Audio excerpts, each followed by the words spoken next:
But what's the best use of that practice time, and what do you think most teams are neglecting when they're going to practice? Um, Best use of practice time to me is, and this is probably kind of the answer for both questions. The best use of practice time to me is the thing that teams are neglecting is working on themselves. Yeah. I think that far too often, and I'm not being a hypocrite. I'm not going to be a hypocrite here and act like I've never done this, because everybody's got to learn their lesson the hard way. But I've been that guy where it's like, hey, we roll out there on Monday, and here's a whole new gamut.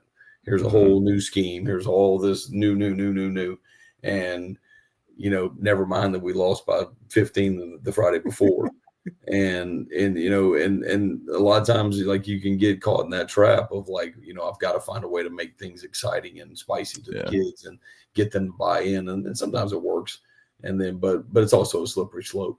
So I think the best use of time in practice is, you got to make adjustments. Like, there's something where they're doing something, you've got to prepare for it, you've got to protect yourself against it.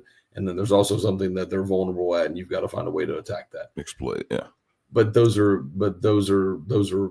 very minimal in terms of, like, what should be taking place, and that's like, what is it that we need to get better at? It's like the age old, the Belichick story, where he talks about, like, he gets on the plane and all these guys are doing all this analytics, and he's like, guys, we lost the game because we can't tackle.